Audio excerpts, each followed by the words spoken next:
अस्सलाम आदाब। नूरी एकेडमी के ज़ेर इंसराम जारी मिशन यूजीसी नेट में आप सभी का खैर मकदम किया जाता है। इससे कबल के बाज़ाब्ता तौर पर सेशन का आगाज़ किया जाए, आपसे मुल्तमिस हूँ हमारी ऑडियो वीडियो क्वालिटी के हवाले से हमें मुत्तला फरमाएँ ताकि बाज़ाब्ता तौर पर आज की क्लास का आगाज़ किया जा सके। चैट सेक्शन में काफ़ी अहबाब ने सलाम कहा है, आप सभी को वालेकुम अस्सलाम। आपके मैसेजेस बिहम्दिल्लाह ताला मौसूल हो चुके हैं। All clear, all fine, everything is okay, कुछ इमोजीज़ आ चुके हैं। बहुत बहुत शुक्रिया। आइए शुरू करते हैं आज का ये session. UGC net subject Urdu, unit second, Urdu की शेरी असनाफ़। इस यूनिट में आपको 3 असनाफ़ सुखन का मुताला करना है। पहली है कसीदा, उसके बाद में दूसरे नंबर पर मसनवी और तीसरे नंबर पर है मरसिया। इस बाब में हमने आगाज़ किया है पहली सिनफ़ सुखन कसीदा।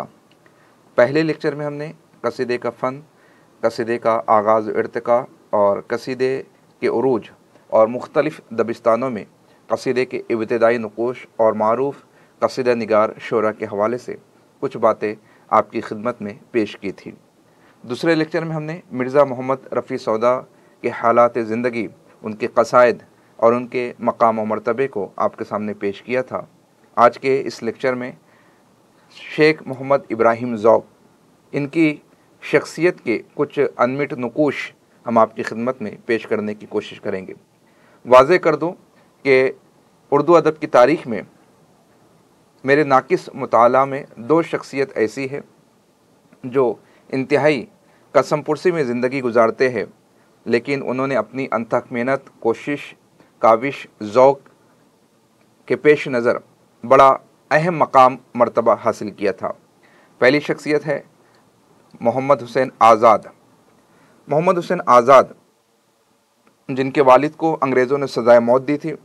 ख़ुद मोहम्मद हुसैन आज़ाद को तलाश किया जा रहा था, उन्हें गिरफ़्तार करने की कोशिश की जा रही थी, लेकिन शेख मोहम्मद आज़ाद अपने उस्ताद मोहतरम शेख मोहम्मद इब्राहिम ज़ौक़ के दीवान को अपने सर पर लेकर दौड़ते हैं, भागते हैं और किसी तरह से अपनी जान बचाते हैं। ये वो नाजुक मरहला था जब आज़ाद चाहते तो अपनी जान की फ़िक्र करते, लेकिन आपने अपनी जान के साथ में दीवान ज़ौक़ को अपने करीब किया और ना सिर्फ उसकी मुहाफ़िज़त की, बाद में हम तक उस इल्मी सरमाए को हम तक पहुँचाने की कोशिश भी की और आपकी शख्सियत के अनमिट नुकूश को आपने अपनी तसनीफ़ आब हयात में हमारे सामने पेश भी किया। दूसरी शख्सियत है ज़ौक़। आज़ाद के हवाले से मैंने ज़िक्र किया कि वो शख्स जिसे अंग्रेज़ तलाश कर रहे थे मौत से हमकनार करने के लिए, बाद में उन्होंने अपनी सलाहियतों को लोहा इस अंदाज़ में मनवाया कि अंजुमन पंजाब लाहौर के सेक्रेटरी बनाए गए और अंग्रेज़ों की जानिब से आपको ख़िताब दिया जाता है शमसुल उलमा का। बहुत सारे अहबाब को ख़िताब दिया गया शमसुल उलमा का, जैसे शमसुल उलमा सैयद सुलेमान नदवी, शमसुल उलमा डिप्टी नज़ीर अहमद, शमसुल उलमा मोहम्मद हुसैन आज़ाद। तो ये एक बड़ा कारनामा है कि वो शागिर्द या वो लड़का या वो शख्स जिसे गिरफ़्तार करने की कोशिश की जा रही थी, उन्होंने अपनी इल्मी काबिलियत, अहलियत, ज़ौक़ और सलाहियत की बुनियाद पर मकाम व मर्तबा इंतहाई बुलंद हासिल किया। ज़ौक़ साहब का भी यही मामला है। ज़ौक़ साहब बहुत अच्छे घराने से ताल्लुक़ नहीं रखते हैं।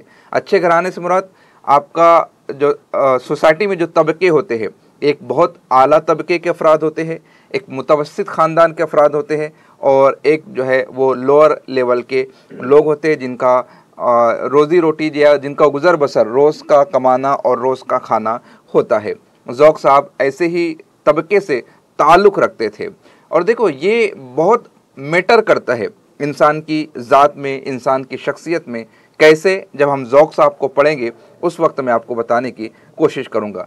लेकिन एक आम गली में बैठने वाला शायर जिसे आज हम ज़ौक़ के नाम से जानते हैं, उन्होंने अपने आप को आम गली से उठाकर बहादुर शाह ज़फ़र के उस्ताद के मनसब पर फाइज़ किया था।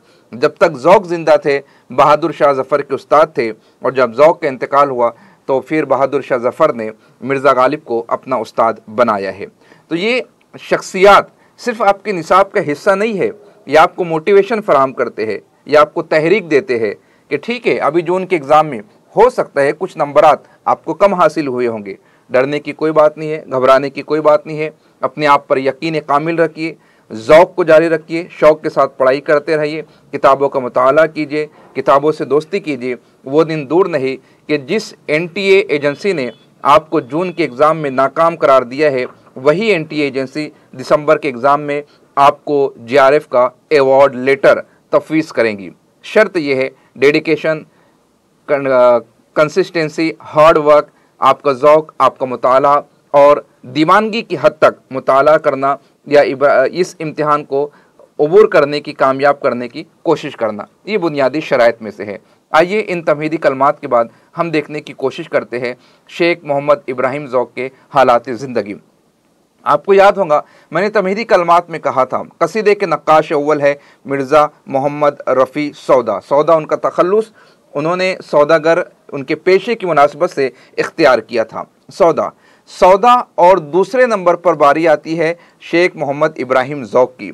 आप मेरे लिखने के अंदाज से समझ सकते हैं कि मैंने कितना बड़ा फ़र्क दोनों की लाइनों में रखा है।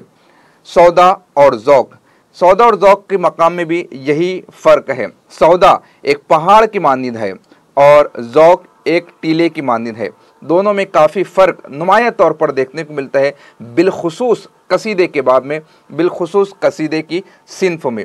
लेकिन सौदा और ज़ौक़ के दरमियान में कोई ऐसा तीसरा शायर हमें नज़र नहीं आता जिन्होंने कसीदा निगारी पर बहुत ज़्यादा काम किया है। यही सबब है कि शेख मोहम्मद इब्राहिम ज़ौक़ का नाम सौदा के बाद में आता है, वरना दोनों के म्यार में, दोनों की ज़ुबान में, दोनों के फ़न में, दोनों की फ़िक्र में ज़मीन आसमान का फ़र्क है, पहाड़ और टीले का फ़र्क है। शेख मोहम्मद इब्राहिम ज़ौक़ के हवाले से कुछ और बातें आज हम देखेंगे और सौदा साहब को हम पढ़ चुके हैं। सौदा साहब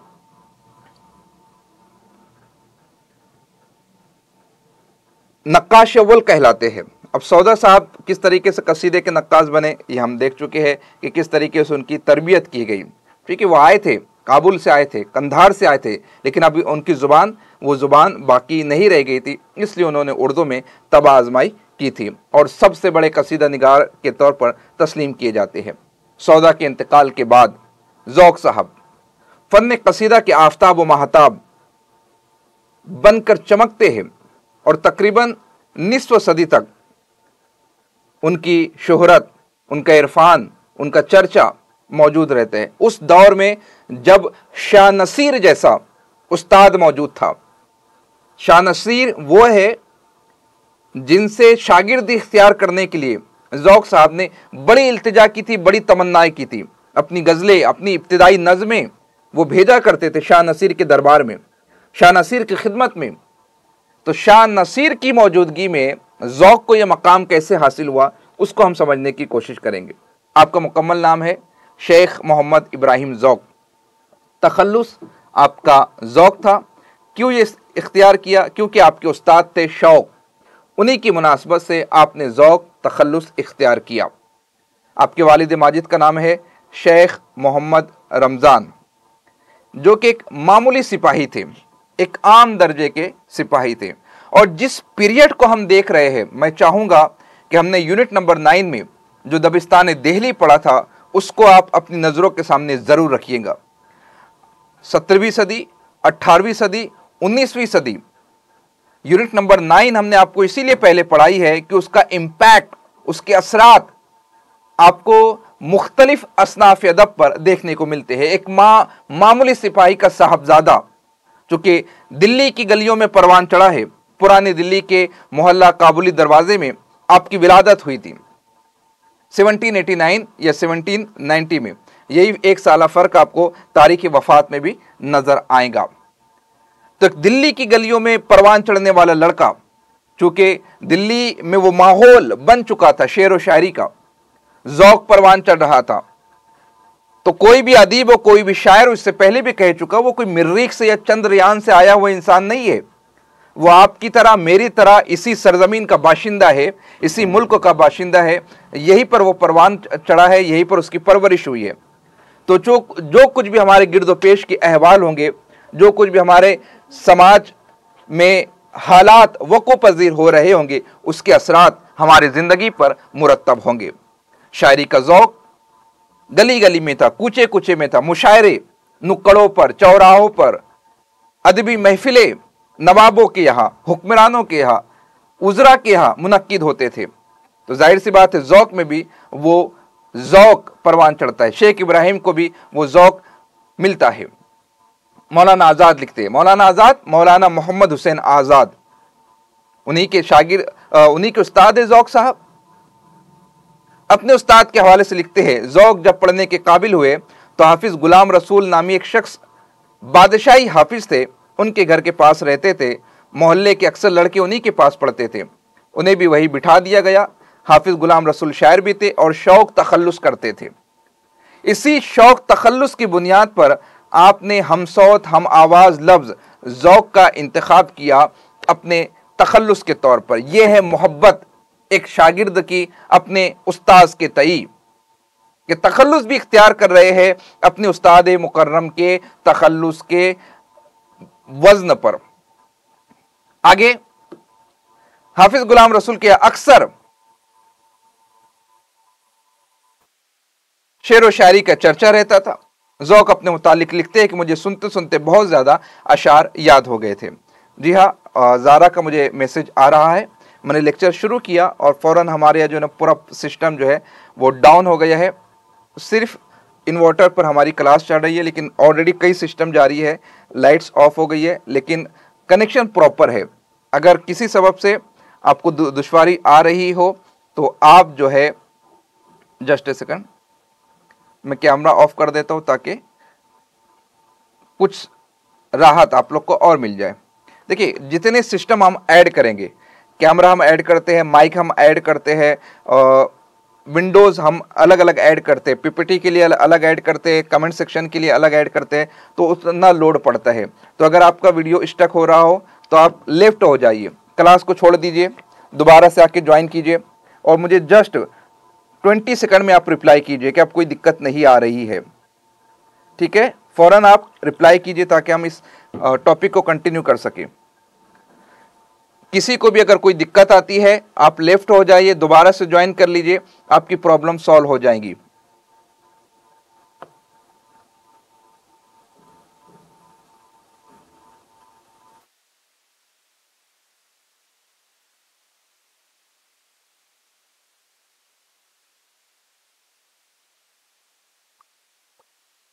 हाँ, डिले होने का रीज़न मैंने आपको बताया है, वो कैमरे की वजह से हुआ होगा। वो एक साथ कई चीज़ें लोड होती है तो वो चीज़ डिस्टर्ब करती है, लेकिन हमने ये फैसिलिटी आपके लिए रखी है ताकि कंसंट्रेशन आपका बरकरार रहे।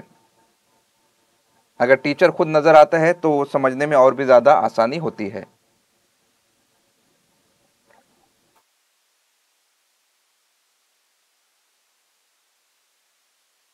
ठीक है, बहुत बहुत शुक्रिया। आगे बढ़ते हम। तो अर्ज़ ये कर रहा था कि आपने जो है एक मोहल्ले के हाफिज़ साहब के पास पढ़ना शुरू किया। शायरी का शौक़ वो हाफिज़ साहब रखते थे, शौक़ तखल्लुस इस्तेमाल करते थे। उन्हीं शौक़ की मुनासबत से आपने अपना तखल्लुस ज़ौक़ इख्तियार किया और वहाँ पर शेर व शायरी का अक्सर चर्चा हुआ करता था। और इस तरीके से अशार सुनते सुनते बहुत सारे अशार उनको याद हो गए थे। और यही तरीका बताया भी जाता है किसी भी चीज़ को पढ़ने का, किसी भी चीज़ को समझने का।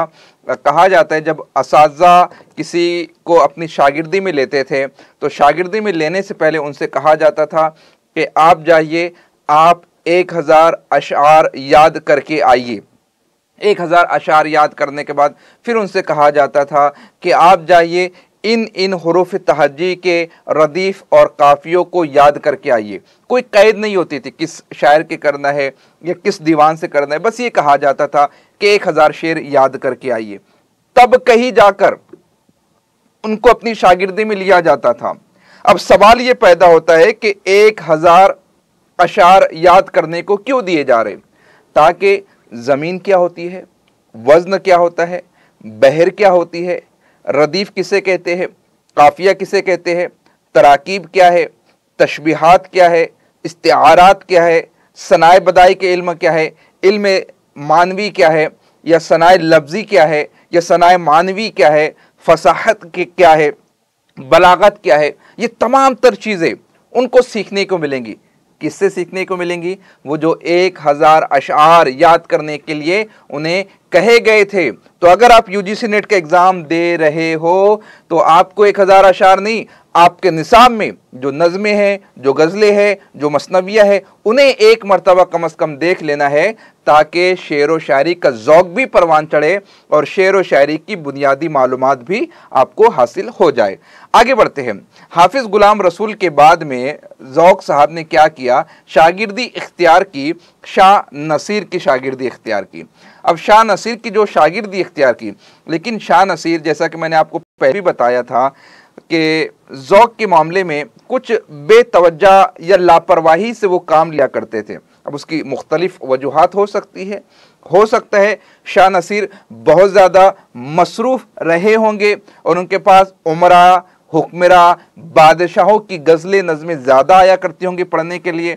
और रही बात शेख इब्राहिम की, वो तो एक मामूली सिपाही के साहबजादे थे। मुमकिन है बेतवज्जी का ये सबब रहा हो, मुमकिन हो कि वाकई में शाह नसीर बहुत ज़्यादा उनका शेड्यूल बिजी हो, जो भी मामला हो, लेकिन अक्सर यही होता था कि जो भी गज़लें, जो भी नज़में, जो भी कलाम शाह नसीर के पास भेजा जाता था तो वो कभी लौटा दिया जाता था, कभी बगैर तबीयत के तवज्जो दिए थोड़ी बहुत इस्लाह कर दी जाती थी, और कभी ये कहकर भेज दिया जाता था तबीयत पर और ज़ोर डाला जाए। जैसे कि ख़ुद मौलाना आज़ाद लिखते हैं, उनके जुमले हैं, बाज़ मौक़ों पर ऐसा हुआ कि शाह साहब ने, शाह साहब से मुराद कौन है? शाह नसीर। शाह साहब ने उनकी गज़लों को बेइस्लाह फेर दिया। यानी आपने मेरे पास कोई मजमून दिया कि सर आप इसको चेक कर दीजिए, मैंने पढ़ा और आपको एक कमेंट लिख दिया, वाह वाह बहुत अच्छा लिखा है, माशाल्लाह सुभान अल्लाह। ये क्या है? ये बेतवज्जही है ना। या तो मैं आपको ये कह दूं कि वक्त नहीं है, बहुत ज़्यादा मसरूफ़ शेड्यूल है, अभी जून के इम्तिहानों के क्वेश्चंस को चैलेंज करने का पीरियड चल रहा है, या मॉक टेस्ट देना है, या कॉलेज की सरगर्मी है, मैं वक्त नहीं दे पाऊंगा, आप किसी और से चेक करवा लीजिए। साफ साफ बोल दूं या फिर कह दूं कि माजरत मैं चेक इस वक्त नहीं कर सकता हूं। इसमें आपका भी फ़ायदा है, इसमें मेरा भी फ़ायदा है। आपको वक्तिया तौर पर हो सकता है बुरा लगेगा कि सर आपने डायरेक्ट कह दिया कि मेरे पास वक्त नहीं है, लेकिन सुभान अल्लाह माशाल्लाह वाह बहुत खूब लिखा। इससे बेहतर है कि मैं आपको डायरेक्ट बोल दूं कि वक्त नहीं है, ताकि आप किसी और के पास पहुंचकर उसे अच्छे से चेक करवा लें। जो भी उसमें खामी होंगी, जो भी उसमें गलती होंगी, जो भी उसमें कमियाँ होंगी, उन कमियों की इस्लाह उसी वक्त हो जाए। तो शाह साहब क्या करते थे? बगैर इस्लाह के फेर देते थे, और कभी कभी कह देते थे तबीयत पर जोर डालकर कहो। मतलब क्या है? और ज्यादा संजीदगी के साथ, मतानत के साथ, तवज्जो के साथ, तखय्युल के साथ कलाम लिखने की कोशिश करो। और कभी कह दिया कि कुछ नहीं है, मतलब सब कुछ बराबर है, कभी कह दिया सोच कर कहो। बाज़ गज़लों की इस्लाह भी की तो बेपरवाही से की, और इस तरीके से जो है बहुत सारे शेर कट गए और बहुत सारी चीज़ें जो है वो चीज़ें जो है बाकी नहीं रह सकी। ये मामला हुआ था ज़ौक़ साहब के साथ में। अभी ज़ौक़ तो नहीं बने थे, अभी इब्तिदा की थी, है ना। ज़ौक़ बोले तो तखल्लुस नहीं है, ज़ौक़ एक मियार है, ज़ौक़ एक मकाम है, ज़ौक़ एक ऐसे शायर का नाम है, जब भी लफ्ज़ सिन्फ़ क़सीदा किसी के जहन में आएगा, सौदा के बाद नाम ज़ौक़ का आएगा। और ज़ौक़ कितने बड़े शायर थे, आब हयात को पढ़िए। आब हयात में मोहम्मद हुसैन आज़ाद ने गालिब से बड़ा शायर लिखा है ज़ौक़ को। अब ये उनका अपना पर्सनल व्यू हो सकता है, लेकिन अभी मैं आपको एक कता पेश करूंगा। गालिब की शायरी को आप पढ़िए, ज़ौक़ की शायरी को आप पढ़िए, दोनों की मुश्किल ज़मीनों, बहर और सोच और ख्याल आपके सामने रहेगा। फैसला आप पर होगा, आप इंसाफ कीजिएगा कि क्या बेहतर है। बल्कि जब आप तहकीक की दुनिया में जाएंगे तो मोमिन खान मोमिन को गालिब से बड़ा शायर माना गया है। गालिब से बड़ा शायर मोमिन को माना गया, और क्यों ना माना गया हो? क्योंकि गालिब खुद एक शेर की बुनियाद पर अपना पूरा दीवान देने को तैयार हो गए थे मोमिन खान मोमिन को, कि मोमिन साहब आप मुझे एक शेर दे दीजिए, बदले में मेरा पूरा दीवान ले लीजिए। दीवान कौन सा? वो दीवान जिसको अब्दुर्रहमान बिजनूरी कहते हैं कि 2 किताब इल्हामी है, एक वैद मुक़द्दस और दूसरी दीवान गालिब। जिस किताब को इल्हामी किताब बिजनूरी ने करार दिया है, वो किताब देने के लिए तैयार हो गए थे गालिब मोमिन को, बदले में एक शेर के। क्या शेर था? तुम मेरे पास होते हो गोया जब कोई दूसरा नहीं होता, तुम मेरे पास होते हो गोया जब कोई दूसरा नहीं होता। ये मैं इहाम के बाब में पढ़ा चुका हूँ, समझा चुका हूँ। ठीक है, आगे बढ़ते हैं। शागिर्द, अब शागिर्द जो है बड़े बड़े ज़ौक़ के शागिर्द है, जैसे ज़हीर दहलवी, मौलाना मोहम्मद हुसैन आज़ाद, अनवर दहलवी, ये बड़े नाम हैं। इनके अलावा एक बड़ी जमात है, बल्कि शाह नसीर के शागिर्दों ने एक वक्त में शाह नसीर की शागिर्दी को छोड़कर शागिर्दी इख्तियार कर ली थी ज़ौक़ की। ये मकाम उन्हें मैसर आया था, अभी तो इब्तिदा है। देखो क्या हुआ था, एक सिपाही के बेटे थे, ना कोई उनका दोस्त था, ना कोई हमदर्द था, और ऊपर से उस्ताद साहब की बेतवज्जी। ज़ौक़ को अंदर ही अंदर से ये चीज़ें जो है ना खाई जा रही थी, तकलीफ हो रही थी, डिप्रेशन का शिकार हो रहे थे, मायूसी का शिकार हो रहे थे। लेकिन इल्म जो है ना, सलाहियत, काबिलियत, अहलियत अपना लोहा मनवा कर रहती है। बस एक मौका चाहिए, मौका मिल जाते, जैसे पानी अपना रास्ता अज खुद बना लेता है, स्टूडेंट्स भी अपने फन के जरिए से अपना रास्ता अज खुद बना लेते हैं। अंदर ही अंदर से टूट रहे थे, काफी गमगीन थे, एक दिन रंजीदा थे, और दिल्ली में मुशायरे हुआ करते थे। एक शख्स है मीर कल्लू हकीर, ऐसा ही एक शख्स मिला था सौदा साहब को, और उस शख्स की बात पर अमल करके सौदा नक्काश अव्वल बन गए थे। एक शख्स मिला है इनको, ज़ौक़ को, मीर कल्लू हकीर। देखो इनके नाम भी जो होते थे ना, वो ऐसे ही नाम होते थे। देखो मीर कल्लू हकीर, इनकिसारी, मुनकसिरुल मिजाजी, ये इनके नाम के जुज़्व होते थे। वो बहुत बड़े अलकाब और अपने आप को खतीब या बुलंद पाया नहीं बताते थे, इनकिसारी थी, आजिज़ी थी।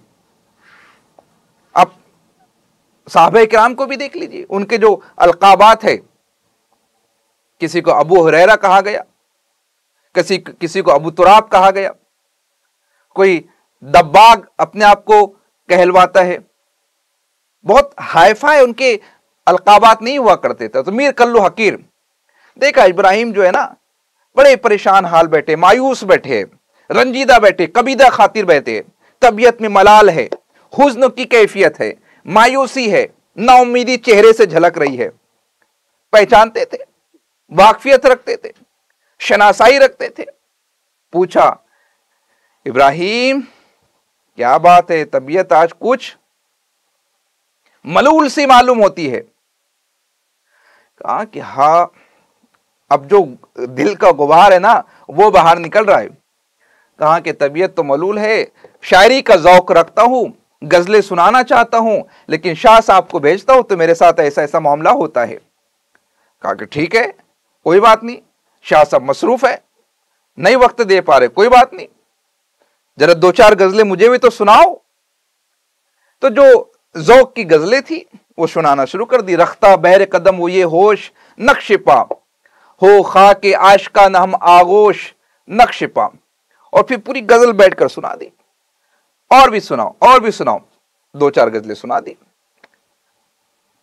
मीर कल्लू हकीर साहब ने सुना, उन्हें मियार नजर आया, उसमें फन नजर आया, तो कहा इब्राहिम किसी की फिक्र करने की जरूरत नहीं है, जाओ स्टेज पर, और स्टेज पे जाओ और बगैर किसी तामुल के गजलें पढ़ दो, कुछ नहीं होगा। बस यही एक चीज चाहिए स्टूडेंट को, हौसला। आपने सीटेट के एग्जाम में जब थ्योरीज पढ़ी होंगी, थ्योरीज में यही तो पढ़ा, स्कैफोल्ड थ्योरीज क्या है? पुश करना, बैक करना, आप कर सकते हो, आप कर सकते हो, आप कर सकते हो। ये कॉन्फिडेंस स्टूडेंट्स को देना चाहिए। ठीक है, 70 मार्क्स आइए, कोई बात नहीं, ऐसा नहीं कि आपकी आई है 70 मार्क्स। मैंने जब पहली मर्तबा अटेम्प्ट दिया तो हो सकता है मेरी भी 70 आई होंगी, लेकिन जब मैंने तीसरी मर्तबा अटेम्प्ट दिया तो मेरे हाथ में JRF के अवार्ड लेटर था। मतलब मैं फर्स्ट टाइम भी फेल हुआ, सेकंड टाइम भी फेल हुआ, लेकिन गिरते हैं मैदान जंग में शह सवार ही, वो तिफल क्या गिरे जो घुटनों के बल चले।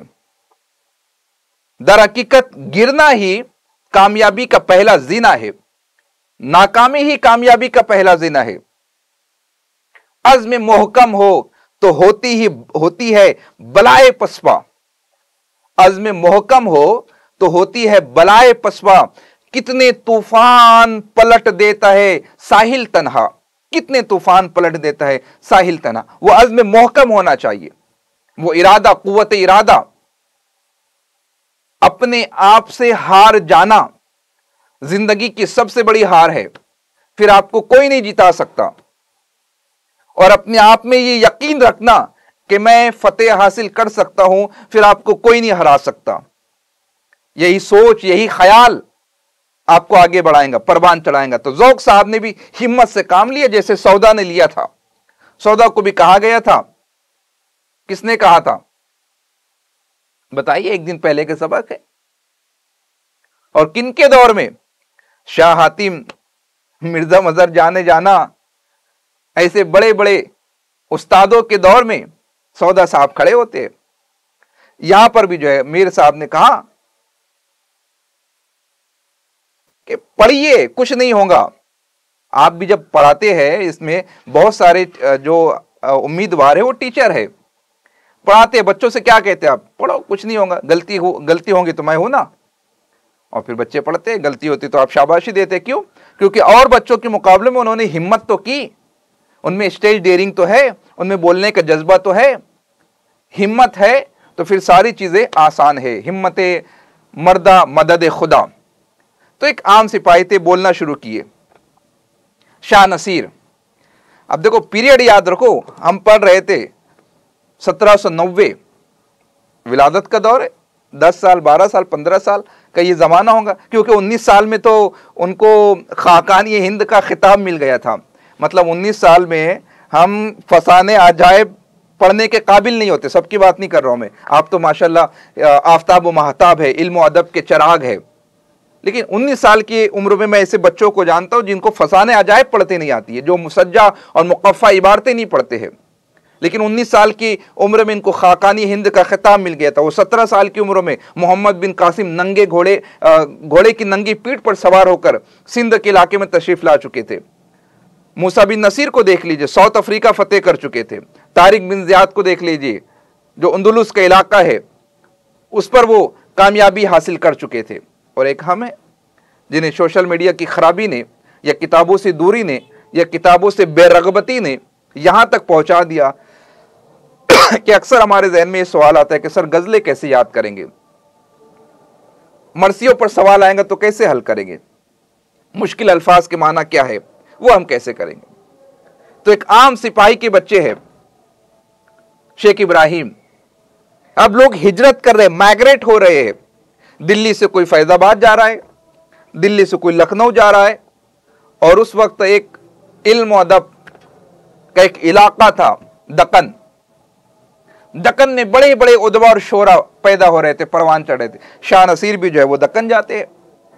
अब दिल्ली खाली हो गई थी एक उस्ताद से, एक माहिर उस्ताद से। शाह नसीर उर्दू शायरी का एक बहुत बड़ा नाम है। तो जब वो दक्कन जाते हैं तो मीर काजिम हुसैन, इन्होंने बड़ी मदद की थी इब्राहिम साहब की, ज़ौक़ साहब की। उनके तवस्सुस से वो जाते हैं बहादुर शाह जफर के दरबार में।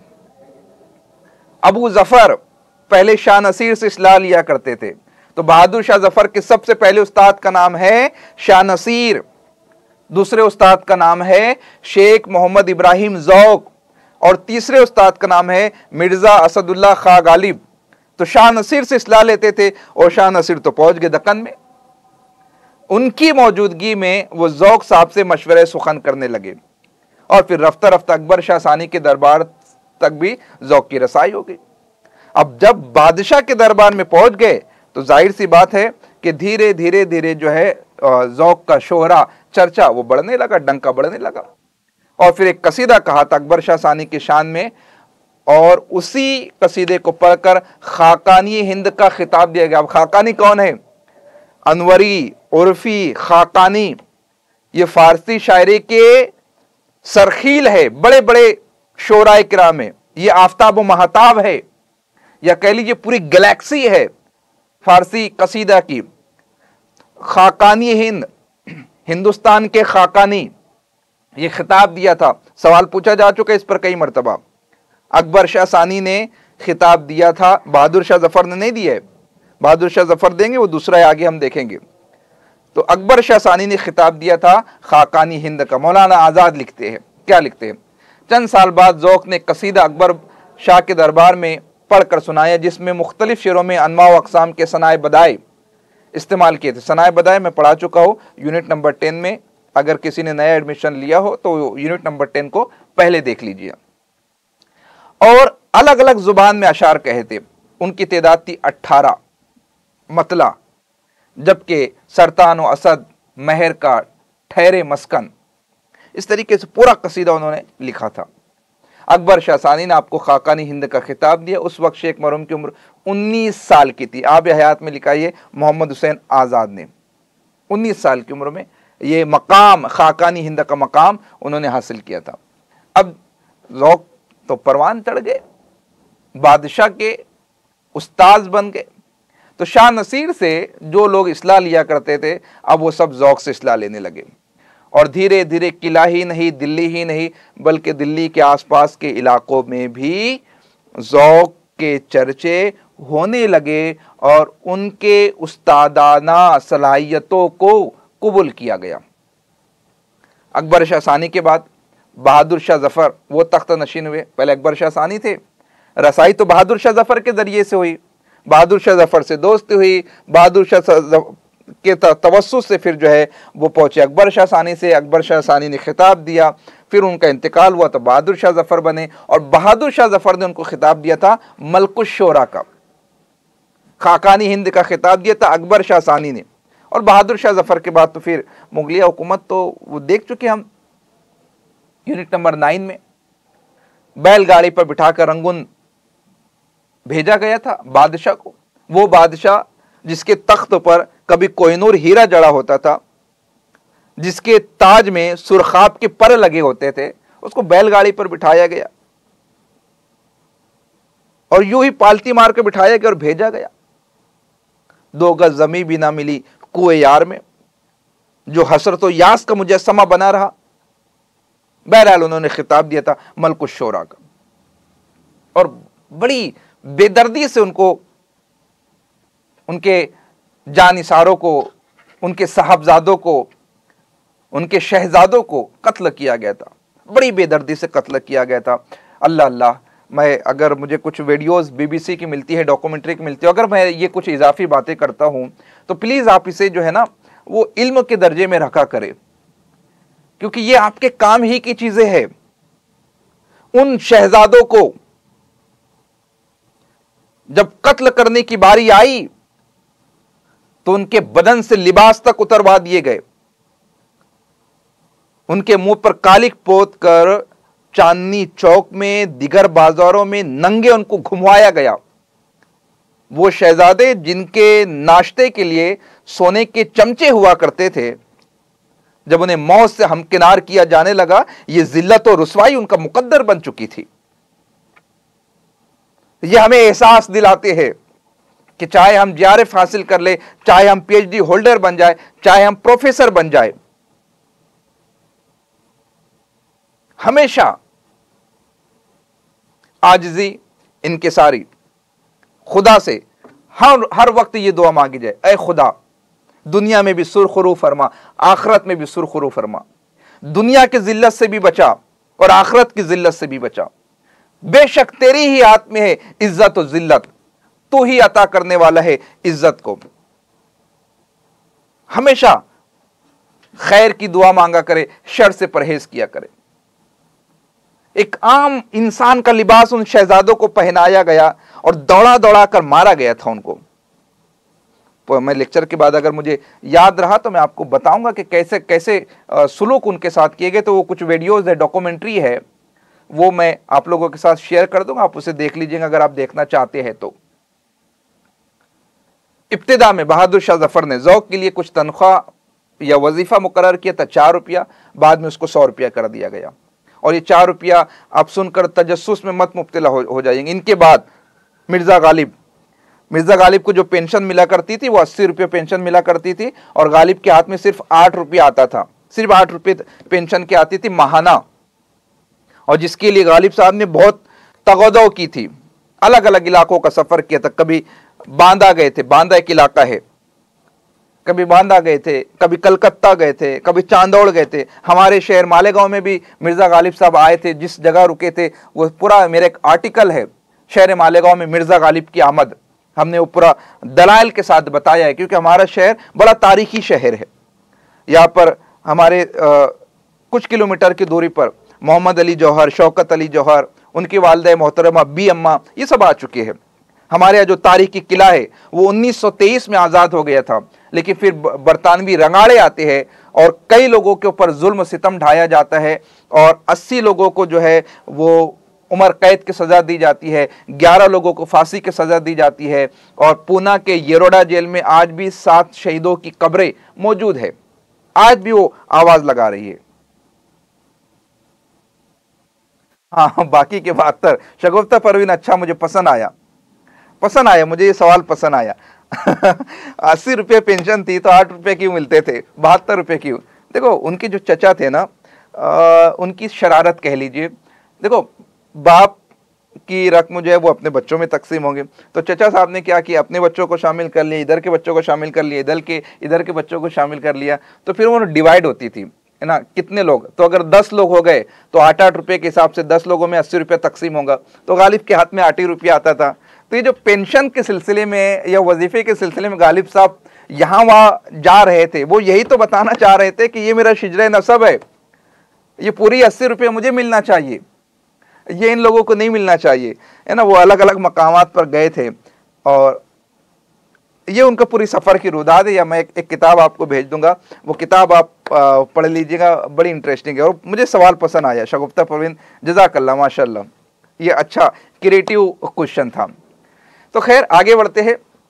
100 रुपया महाना कर दिया, और ज़ौक़ जब तक जिंदा रहे बहादुर शाह ज़फ़र की उस्तादी का शर्फ उनको हासिल हुआ। उसके बाद गालिब को जो है ना उनका उस्ताद बहादुर शाह ज़फ़र गालिब को अपना बनाते हैं, और गालिब के दरमियान और ज़ौक़ के दरमियान मुआसराना चश्मक थी। मुआसराना असर से बना है, असर का माना है ज़माना। एक ज़माने में अगर 2 शायर 2 अदीब मौजूद रहते हैं और उनके दरमियान इल्मी नोक झोंक होती है तो उसे कहा जाता है मुआसराना चश्मक या अदबी खुसूमत, ये कहा जाता है। अब सेहरा लिखा, सेहरा किसका था? शहजादे का शेरा था, जवाब वक्त का शेरा था। किसने कहा था?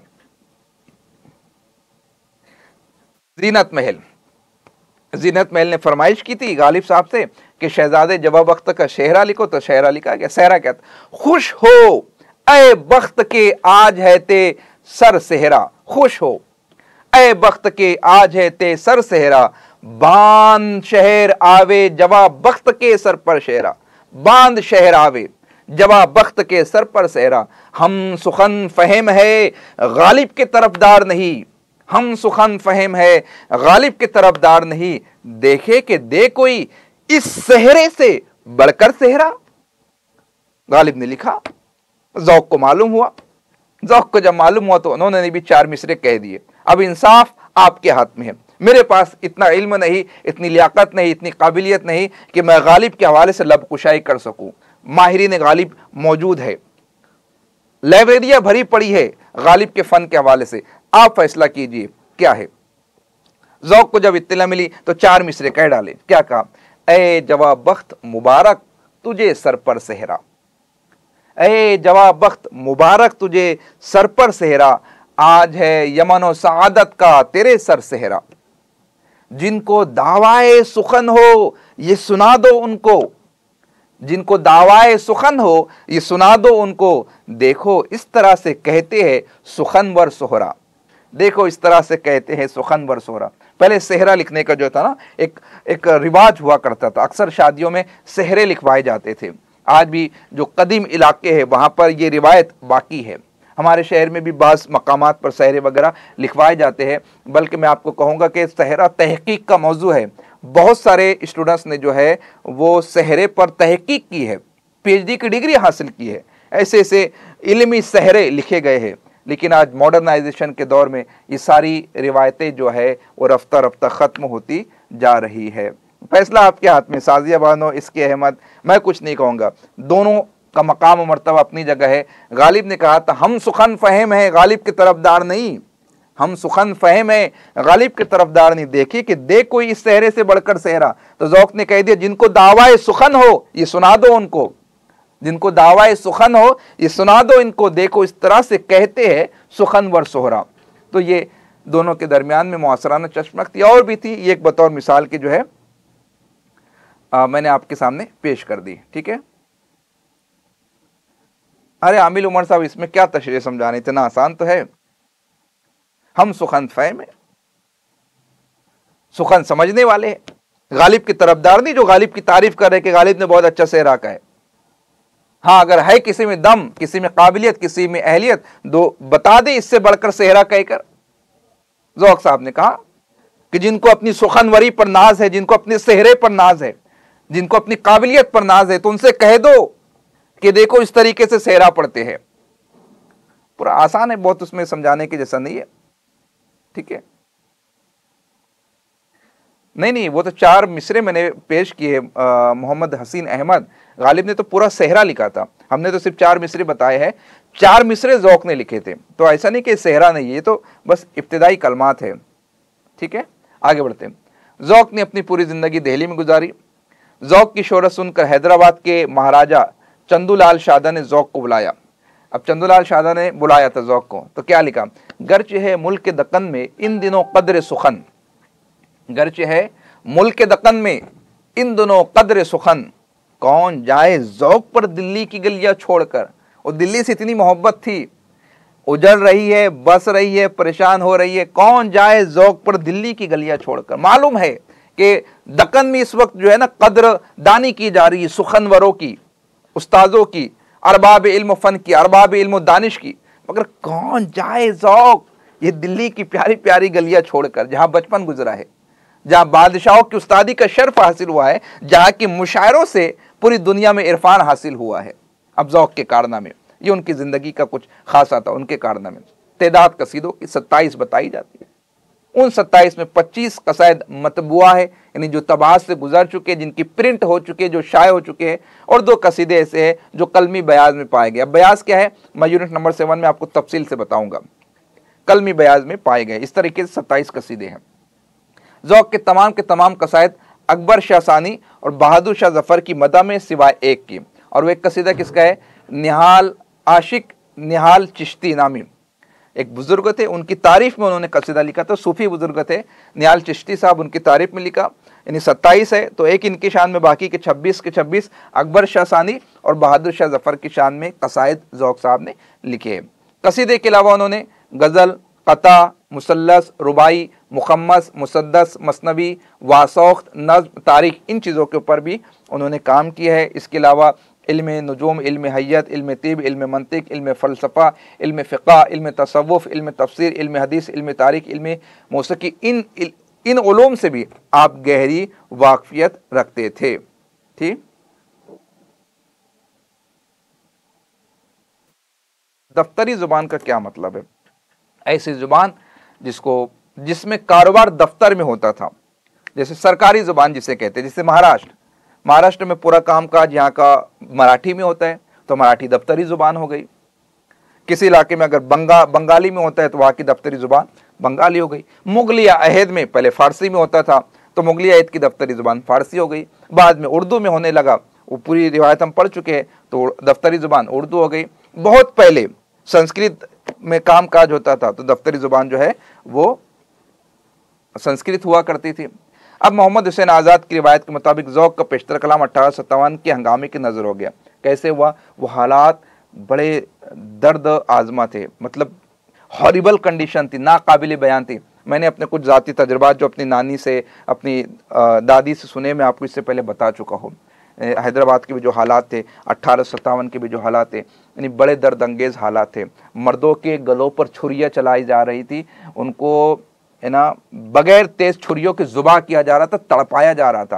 यानी औरतों की इज्जत को जो है ना वो तार तार किया जा रहा था, है ना। माए, यानी तारीख में ऐसे ऐसे जुमले मिलते हैं कि माए जो है ना अपनी जवान बच्चों को बचाने के लिए, महफूज करने के लिए पता है क्या कर रही थी?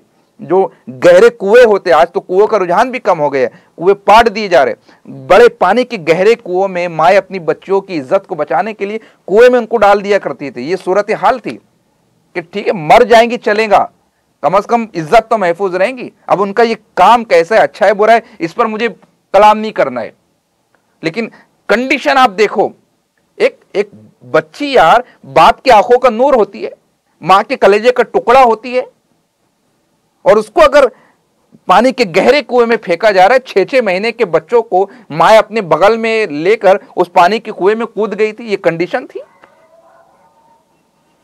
6 महीने के बच्चे को कोई पानी की कुएं में लेकर कूदेगा? लेकिन फिर यह भी तो है ना कि जो दो बड़ी मुसीबत एक साथ आती है तो एक छोटी मुसीबत को कबूल कर लो। तो छोटी मुसीबत यह है जो आज हमें इतनी बड़ी मालूम हो रही है, तो बड़ी मुसीबत कितनी बड़ी होंगी। ये पूरी कंडीशन थी। पूरे अहवाल आप पढ़िए। सिर्फ देखिए उर्दू अदब पढ़ना है ना, तो ये गज़ल, नज़म, कसीदा, सर्व गज़लें पढ़ा दो, मसनवियाँ बता दो, ये कहाँ से होगा, वो कहाँ से होगा। थोड़ा सा तारीख उठाकर पढ़िए। तारीख के बगैर अदब को नहीं पढ़ा जा सकता, तारीख के बगैर अदब को नहीं समझा जा सकता। वो बेदी का वो तलोका कहाँ से आया? तलोका हमारे ही समाज का हिस्सा है ना। वो तलोका, वो जो पंजाब में शादी की जो रस्म है, चादर जो उड़ाई जाती है, वो रस्म कहां की? वो यही की तो है। वो लाहौर एक्सप्रेस, क्या वो चांद से आई थी लाहौर एक्सप्रेस? वो यही की लाहौर एक्सप्रेस थी। जब देखा किसी राइटर ने तो उसको कलमबंद कर दिया। वो यही तो सब कुछ हो रहा था। अंगारे में क्या था? जो कुछ वो देख रहे थे, मुंशी प्रेमचंद के जो अफसाने थे जमींदाराना निजाम के खिलाफ, क्यों थे? क्योंकि वो सब कुछ देख रहे थे अपनी आंखों से।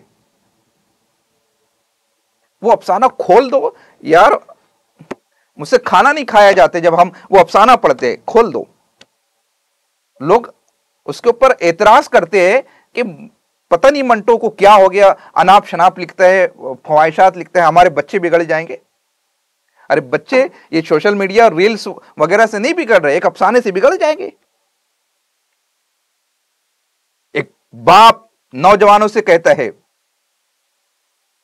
कि मेरी एक नौजवान बेटी जो है वो खो गई है, ये उसका हुलिया है, ये उसके कपड़े हैं, आप उसे तलाश करके लाओ।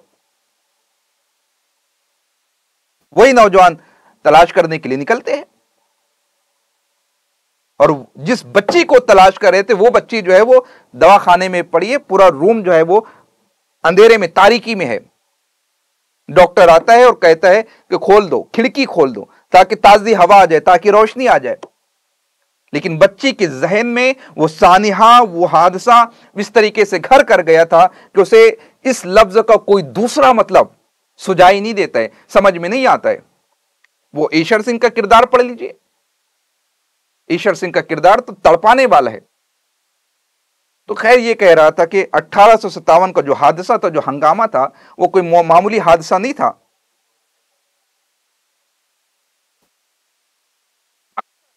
इल्म अदब का असासा उस इनकलाब की नजर हो गया, उसमें ज़ौक़ साहब का भी था। खुद आजाद का कहना कि अगर ज़ौक़ के तमाम कसाइद जमा किए होते तो 14 से भी ज्यादा होते। हाँ, अब इसके अंदर ये जो है वो गुलू भी हो सकता है, क्योंकि मोहम्मद हुसैन आज़ाद ने अक्सर गुलू से काम लिया है अपने उस्ताद मोहतरम के हवाले से। तो ये भी है कि अगर जमा कर लिया जाता तो 14 से ज्यादा होता है ना। बात वही है ना कि जब जंगल में आग लगती है तो उन दरख्तों की भी तादाद शुमार कर ली जाती है जो कभी उगे ही नहीं थे, जो कभी पैदा ही नहीं हुए थे। तो आप उसे अकीदत पर महमूल कर सकते हो, लेकिन बात तो यह भी सच है कि इनकलाब में बहुत सारा इल्मी असासा जो है वो हमारे पास महफूज नहीं रह पाया है। ज़ौक़ का इंतकाल, 17 दिन बीमार थे। 1854 जुमेरात के दिन इस दार फ़ानी से दारुल बका की तरफ कूच कर गए। मरने से कुछ घंटा पहले ज़ौक़ की ज़ुबान पर शेर जारी था। कहते हैं आज ज़ौक़ जहां से गुजर गया, कहते हैं आज ज़ौक़ जहां से गुजर गया, क्या खूब आदमी था खुदा मग़फ़िरत करे, क्या खूब आदमी था खुदा मग़फ़िरत करे। कुछ आरो ख़यालात। मोहम्मद हुसैन आज़ाद ने ज़ौक़ को उर्दू नज़्म का ख़ातिम करार दिया है। उर्दू नज़्म पर ख़त्म होती है, ऐसा ख्याल ज़ाहिर किए मोहम्मद हुसैन आज़ाद ने। जबकि नज़्म निगारी के बाब में खुद मोहम्मद हुसैन आज़ाद ने बहुत बड़े बड़े कारनामे अंजाम दिए बाद में, चाहे मोहम्मद हुसैन आज़ाद हो, अल्ताफ़ हुसैन हाली हो, चकबस्त हो, अकबर इलाहाबादी हो, नज़ीर अकबर आबादी हो, इन्होंने नज़्म की फील्ड में काफ़ी बड़े बड़े नुमाया काम अंजाम दिए। आसारुस सनादीद में सर सैयद अहमद ख़ान लिखते, गज़ल और कसायद से दफ्तर दफ्तर है और हर शेर इंतखाब। इमदाद इमाम लिखते, मिर्ज़ा मोहम्मद रफ़ी सौदा के बाद कसीदा गोई में शेख इब्राहिम ज़ौक़ का नंबर है, मगर इन दोनों शायरों में पहाड़ और टीले का फ़र्क है, तमीदी कलमात में इसकी वजाहत कर चुका हूँ। अल्ताफ़ हुसैन हाली लिखते हैं, कोई शायर जिसने कसीदे में कमाल बहम नहीं पहुँचाया वो मुस्लिम सबूत नहीं समझा गया। खुद मिर्ज़ा गालिब का कौल था कि कसीदा नहीं लिख सकता उसको शोरा में शुमार नहीं करना चाहिए। इस बिना पर वो ज़ौक़ को पूरा शायर और शाह नसीर को अधूरा शायर जानते थे। क्यों? क्योंकि शाह नसीर ने कोई कसीदा नहीं लिखा। तो कसीदा ये देखो, पहले मदरसे के हवाले से मैंने एक रिवायत पढ़ी थी, जो हमारे उलमा मुफ्तियान किराम मौजूद है वो इस बात की गवाही देंगे। जब मदरसे में किसी मुदर्रिस को लगाना होता तो उससे पूछा जाता था कि भाई आप तबीब हो, आप आलिम तो हो, कि आप शायर भी हो? कहा जाता कि नहीं मैं आलिम हूँ, शायर नहीं हूँ। तो कहते थे कि आप आधे आलिम हो, जाओ पूरे आलिम बनकर आओ। फिर वो किसी उस्ताद के पास जाते थे और शायरी सीख कर आते थे, क्योंकि बगैर शायरी की उर्दू ज़ुबान को अधूरी माना जाता है। क्योंकि ठीक है, नस्र तो हम पढ़ लेते हैं, लेकिन वो एहसास, वो लफ्ज़ी तराकीब, वो तशबीहात, इस्तिआरात का बरमहल इस्तेमाल, वो सनत, वो सनाए, वो बदाए, वो सनाए मानवी, वो सनाए लफ्ज़ी, वो उम्दगी, वो बरमहल लफ्ज़ों की तरकीब, ये तो शायरी के ज़रिए से ही आती है। तो यही गालिब का भी ख्याल था कि जो कसीदा नहीं लिख सकता। अब मैंने इससे पहले भी आपको कहा था, उर्दू अदब में दो सिन्फ़ सुखन ऐसी है जो हर किसी के बस की बात नहीं। एक है मरसिया और दूसरी है कसीदा। कसीदा के लिए शौकत अल्फाज चाहिए और मरसिए के लिए वो तड़पता हुआ दिल चाहिए। अगर वो जिगर नहीं है आपके पास, अगर वो ज़ौक़ नहीं है, अगर वो उल्फत नहीं है, अगर वो मोहब्बत नहीं है, अगर वो इश्क की चाशनी नहीं है, तो फिर चाह कर भी कोई मरसिया नहीं लिख सकता। और अगर वो पुरशिको अल्फाज का ज़ख़ीरा नहीं है तो कोई कसीदा नहीं लिख सकता। तो ये दोनों जो है बड़ी उम्दा सिन्फ़ सुखन, इसीलिए कसीदे को मग़ज़ सर कहा गया है। तो गालिब ने भी यही ख्याल किया, तो इसीलिए ज़ौक़ को पूरा शायर करार दिया जाता था और शाह नसीर को आधा शायर माना। जैसे मीर तकी मीर को, है ना, यही कहा जाता था कि दिल्ली के अंदर अनमिन 3.5 लोग रहते थे। शायर जो है गालिब थे और दिगर थे, और उसमें मीर तकी मीर को जो है वो आधा शायर माना जाता था, पूरा तस्लीम नहीं किया जाता था। वो तो अदबी खुसूमत कह लीजिए, इन मिन 3.5 वो कहते हैं पूरा। वो जब हम आगे पढ़ेंगे तो वहाँ पर और तफसील देखेंगे। अब देखो, मैंने कहा ना गुलू से काम लेते थे, तो मोहम्मद हुसैन आज़ाद आब हयात में लिखते हैं, आपका रंग सौला था। ज़ौक़ की बात कर रहे, आपका रंग सौला था, चेचक के दाग बहुत थे। कहते थे 9 दफ़ा चेचक निकली है। चेचक चिकन पॉक्स, कहते हैं 9 दफ़ा चेचक निकली थी, मगर रंगत और दाग कुछ ऐसे मुनासिब और मौजू वाक़े थे कि चमकते थे और भले मालूम होते थे। किसी को एक मरतबा चेचक निकल जाए, आपके घर में भी देखा होगा, नानी जान, दादी जान, अम्मी जान यही कहते होंगे कि जो भी उसके पिंपल्स होते हैं चिकन पॉक्स के, उसको छेड़ा ना जाए, उसको हाथ ना लगाया जाए, क्योंकि उसको अगर हाथ लगाते हैं तो फिर पूरी उम्र उसका निशान बाकी रह जाता है ना। उमूमन गाल वगैरह पे हाथ लगाने से परहेज़ करते हैं।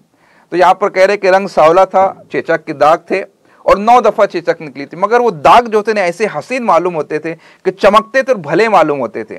तो ये है मोहम्मद हुसैन आज़ाद की तरफदारी अपने उस्ताद के हवाले से, अपने उस्ताद मुकर्रम ज़ौक़ साहब के हवाले से। तो ये कुछ बुनियादी बातें थी जो आज हमने ज़ौक़ साहब के हवाले से पढ़ी। उम्मीद करता हूँ कि कुछ बातें आपके लिए मुफीद, मुआविन और कारगर साबित होंगी इंशाअल्लाह तबारक ताला। और हम कोशिश करेंगे कि इसके बाद के लेक्चर में ये जो कसायद है उनकी तशरीह भी हम आपके सामने पेश करेंगे।